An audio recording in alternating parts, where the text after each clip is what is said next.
Bonjour et bienvenue dans le numéro 39 de Jaf ta mère, avec aujourd'hui la seconde partie de l'interview de maître Natalael Maester avec une autre rubrique de Thierry Lavergne en guidance parentale.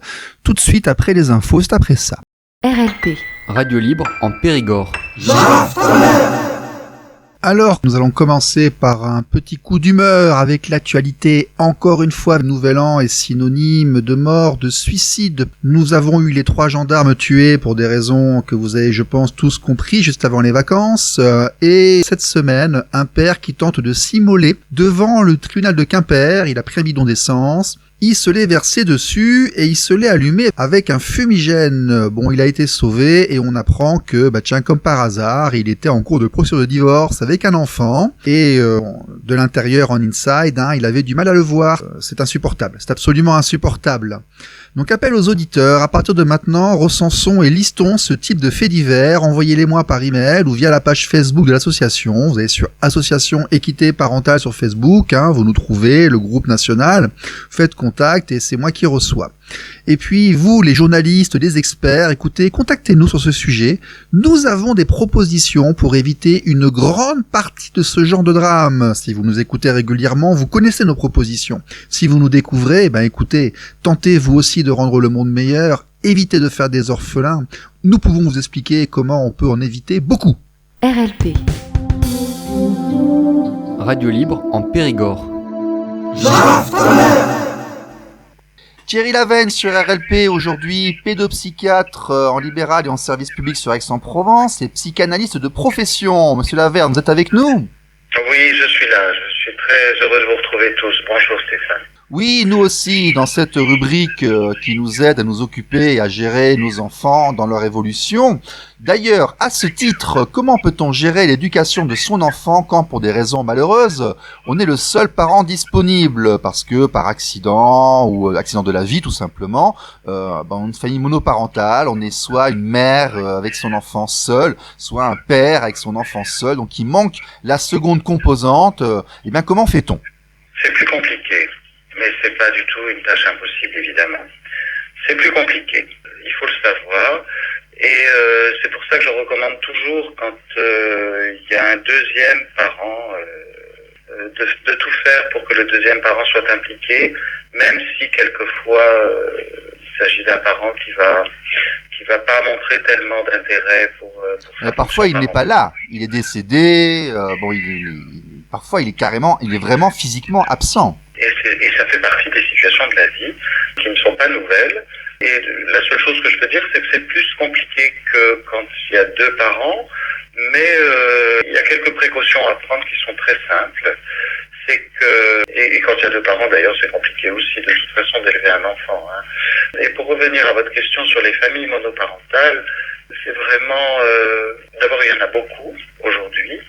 Et ce qui est compliqué en fait, c'est que l'enfant ne se sent pas emprisonné dans le désir d'un adulte et d'un seul adulte.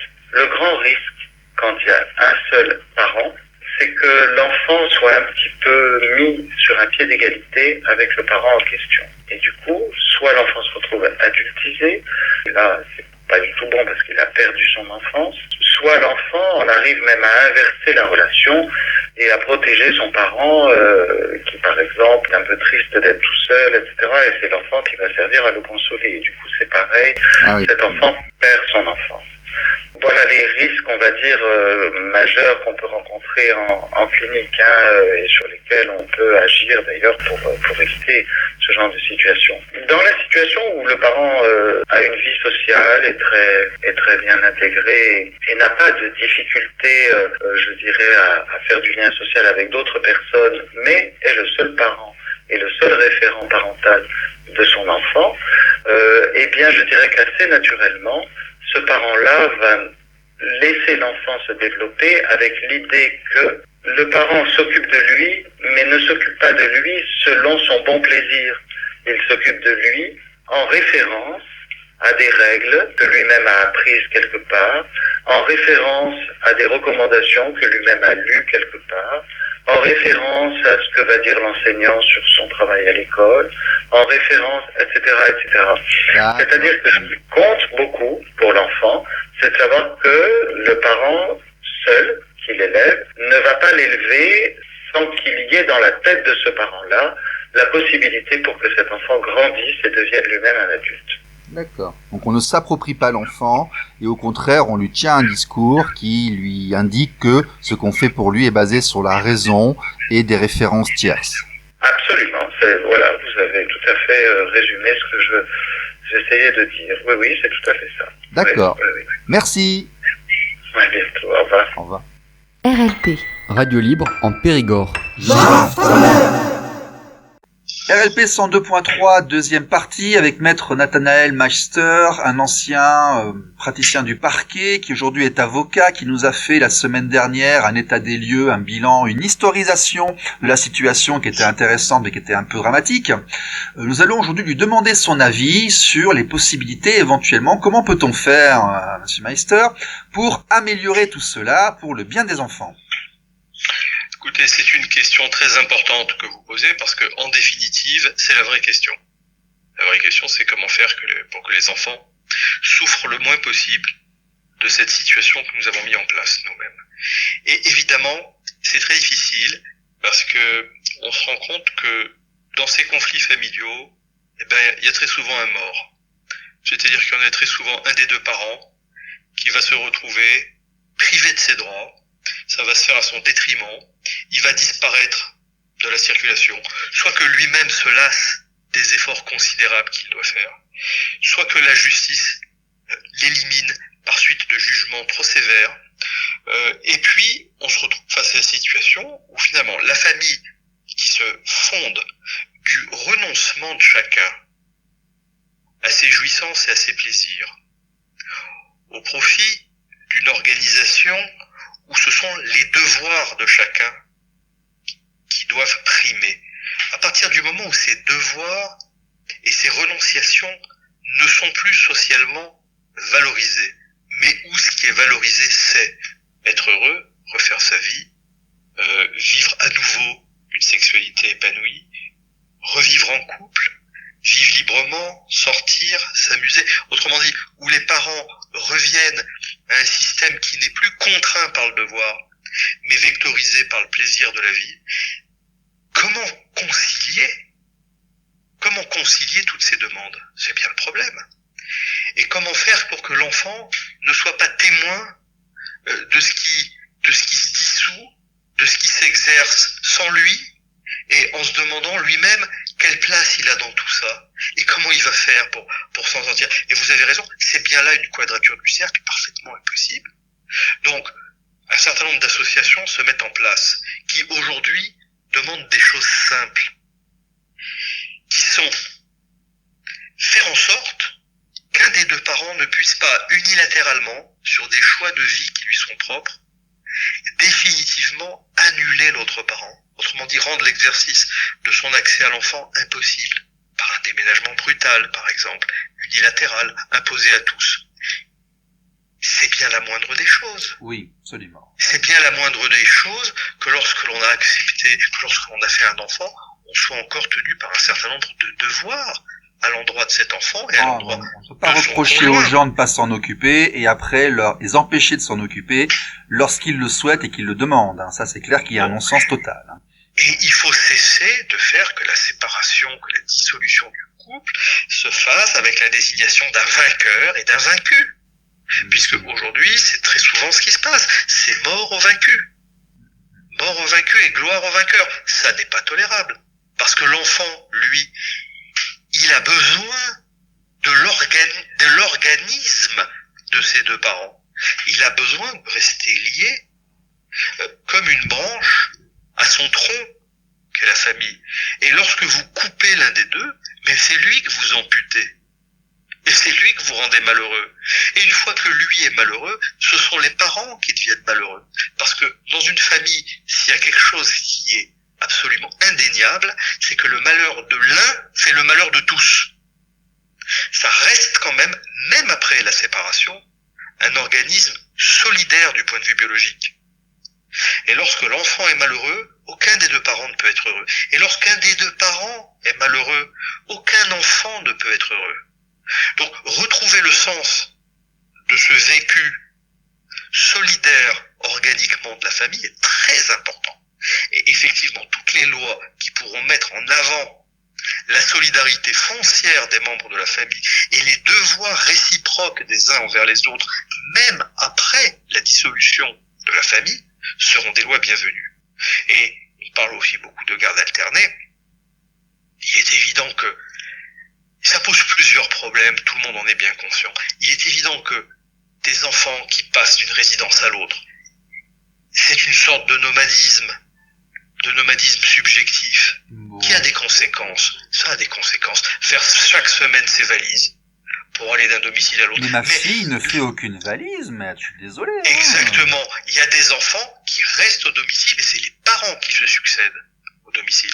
Donc, il y a diverses formes, il y a diverses formes de garde alternée. Je veux dire, ma fille, on fait un changement de bras le vendredi qui se fait à l'école. Donc, l'un des parents la dépose le matin à l'école, l'autre la reprend le soir.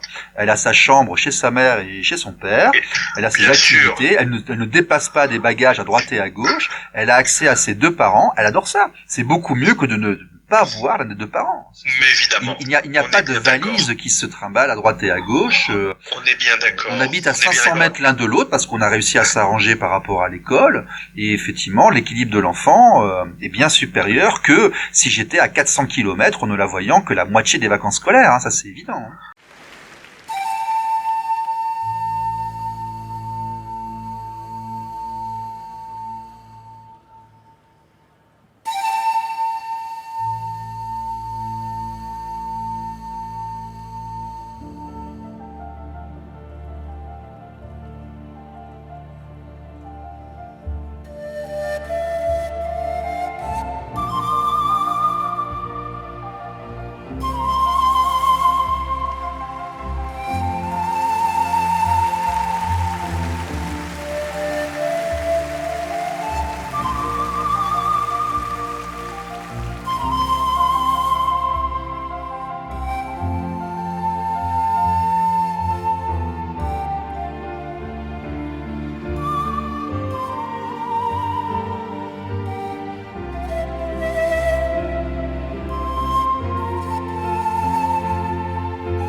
Ne fait pas de ce mode de garde alternée le mode majeur de séparation d'un mystère. Ouais, comme nous le voyons en Europe du Nord, comme nous le voyons dans plusieurs pays, c'est effectivement une excellente question. Quand on a vu la levée de boucliers lors du projet La Tombe, et les difficultés que nous avons eues, nous avons co-signé plusieurs PPL avec Monsieur Thierry Berger aussi, que vous connaissez, hein. Bien sûr. On a cosigné des documents à plusieurs dizaines d'associations, on a essayé plusieurs fois de faire des choses et tout, qui ont été retirées sur pression du parquet, de la magistrature, pardon, avant d'être... alors justement, vous qui avez un accès de l'intérieur, quelles sont ces forces qui ne veulent pas aller vers l'égalité parentale? Moi, j'y vois essentiellement les effets d'une certaine lâcheté politique, bien plus que de force venue de la magistrature.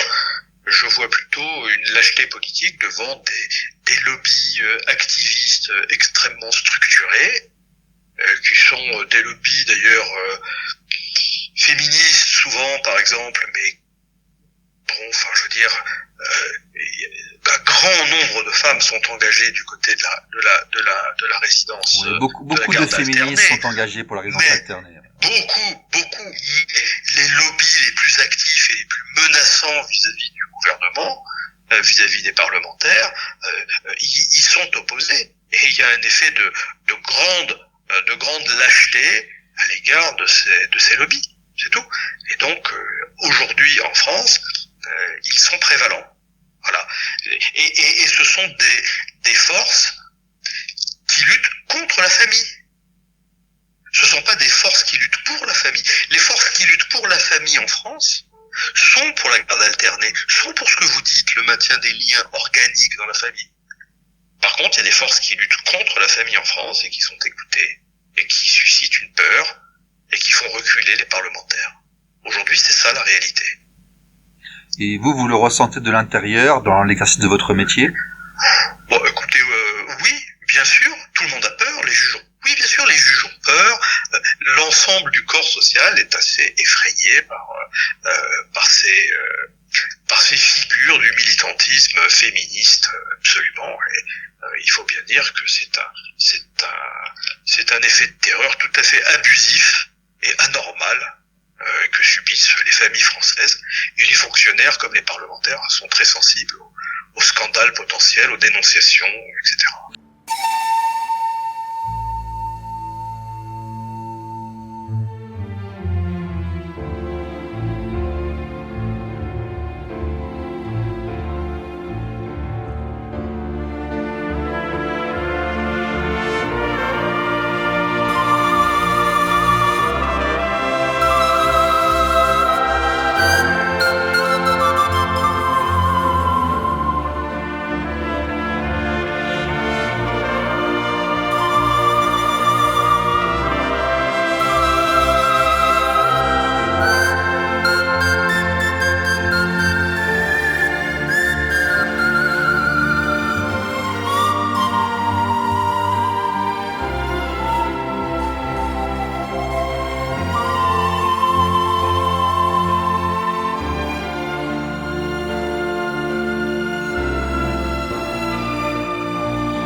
Alors vous avez un discours extrêmement original pour un avocat. Que pensez-vous du fait qu'il soit obligatoire lors d'un divorce ou d'une séparation dans le cadre du mariage d'utiliser un avocat?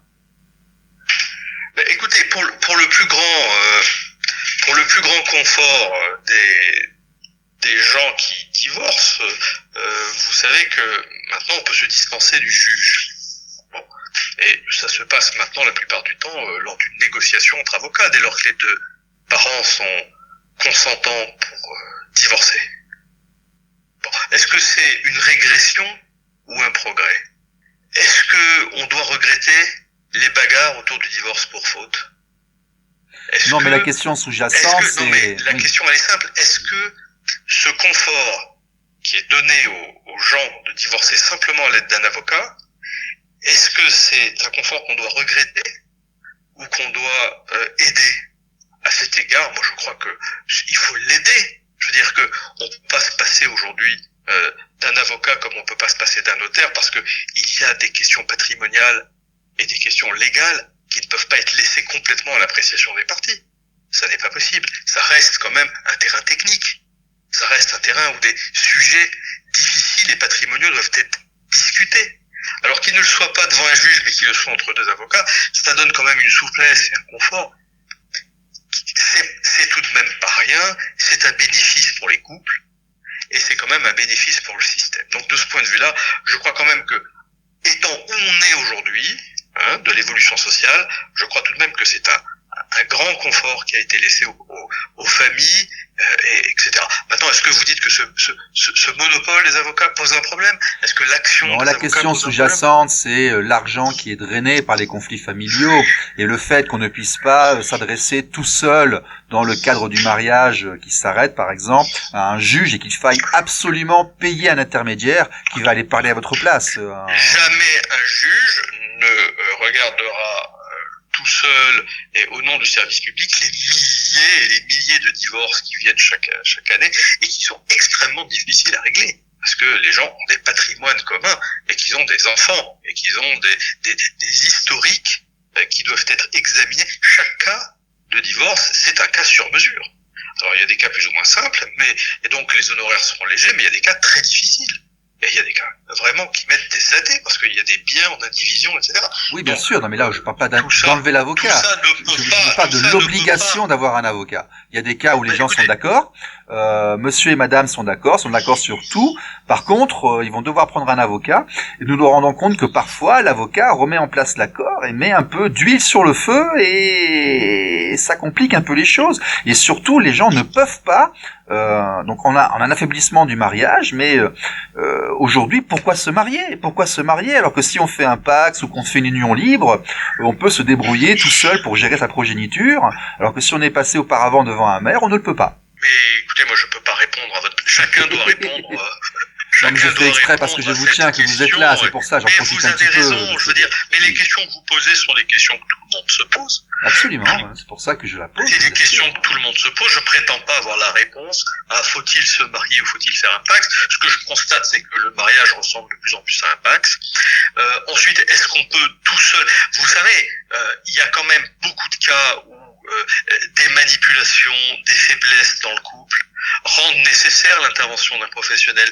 Laisser trop de latitude à la séparation amiable du couple, c'est aussi laisser la porte ouverte à des lésions, à des manipulations, Oui, à vous des avez choix passé un qui certain seront- temps à la des choix semaine. qui voudront être remis en cause plus Oui, mais tard. vous avez passé Donc, un certain je veux temps dire, la semaine dernière à critiquer l'intervention externe dans la famille par des personnes désincarnées sans expérience, Il est si vous vrai, voulez. je parlais de l'intervention de l'État, mais l'avocat est un mandataire des parties et il est tout de même souhaitable, lorsque vous devez prendre des décisions sur votre patrimoine, de prendre conseil. Voilà. Le divorce, c'est quelque chose qui a des conséquences patrimoniales pour chacun et tout le monde n'est pas forcément capable de prendre les bonnes décisions patrimoniales pour soi-même. Vous savez, moi je parle à des gens qui en sont à 20 000, 30 000, qui dorment dans leur voiture, qui se sont ruinés. Mais Pour vous tout savez, ça. je connais des gens aussi qui se sont dispensés d'avocats et qui ont pris des décisions ruineuses pour eux-mêmes. Oui, bien Donc- sûr. Non, mais je vous parlais de l'obligation, moi. Je ne parlais pas de supprimer l'avocat. Je parlais de Bah, moi, cette l'obligation. obligation, elle peut paraître, je comprends parfaitement qu'elle puisse passer pour une sorte de rente instaurée au profit d'une profession. En ce qui me concerne, je crois qu'il est très important au moment d'un divorce de prendre conseil auprès d'un professionnel parce que vous pouvez très facilement, pour des raisons sentimentales, pour des raisons d'emprise, pour des raisons d'influence liées à la situation, prendre des décisions qui vous sont à vous-même défavorables. C'est le but d'un professionnel d'éviter cela. Et ça, je peux pas le dénoncer. J'ai vu trop de gens sacrifier leurs intérêts sous le coup de pression pour répondre immédiatement à l'attente du partenaire dans le cas d'une séparation. Oui, après nous avons des situations de procédure en procédure, nous sommes séparés par plusieurs années et c'est quand même un peu compliqué. Aller vers la déjudiciarisation des divorces, cela veut dire par exemple automatiser le fait que les deux parents ont accès à leur enfant, que l'enfant ne puisse pas déménager sans l'accord de tous les titulaires de l'autorité parentale, et puis d'automatiser les paiements des pensions alimentaires, notamment qui sont calculés par des grilles à l'Assemblée nationale, c'est-à-dire en fait se passer au maximum de l'institution.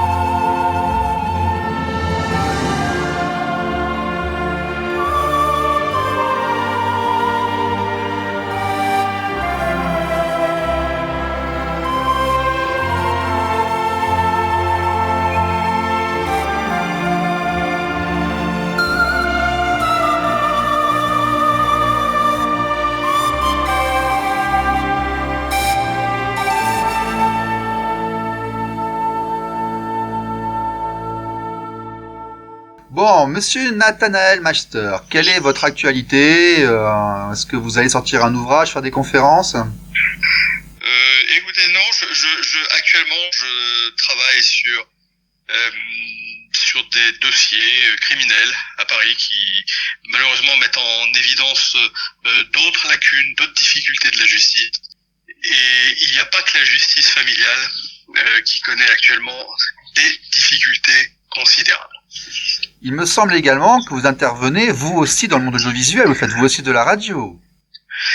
Exact, j'anime une émission tous les 15 jours sur Judaïque FM consacrée au droit romain et au droit hébraïque, c'est-à-dire à ces savoirs anciens, ces savoirs juridiques anciens. Alors, c'est quel jour et à quelle heure? Eh bien, c'est un lundi sur deux sur Judaïque FM 98.4 à 10h35. Ça s'appelle Le droit et le travers et les podcasts sont consultables sur le site internet de Judaïque FM. Bon. À mon nom. Nous ne manquerons pas d'aller regarder. C'était Nathanaël Meister. Merci beaucoup pour RLP sur 102.3. Nous vous remercions de votre temps. Et puis si par hasard vous avez des choses à communiquer, une actualité ou des avis sur des réformes, n'hésitez surtout pas. Nous serons très heureux de vous donner la parole. Merci. Grand merci. Au revoir, monsieur Lambert. À bientôt.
Voilà, c'est la fin de ce numéro. N'hésitez pas à mettre des petits pouces bleus si vous nous voyez sur YouTube. Cette émission sera rediffusée sur 102.3 FM, RLP, Radio Libre en Périgord, ce mercredi à 16h. Et je vous annonce que dans quelques semaines, quelques temps, nous allons avoir un gros coup ici, vraiment un très très très gros coup avec une personnalité d'envergure nationale. Alors restez connectés, prenez soin de vous, ne prenez pas de risques, faites attention à vos enfants. N'oubliez pas que lorsqu'on se bagarre trop, les gamins on les perd. Et lorsqu'on se bagarre encore plus, ce sont les gamins qui perdent leurs parents. Voilà.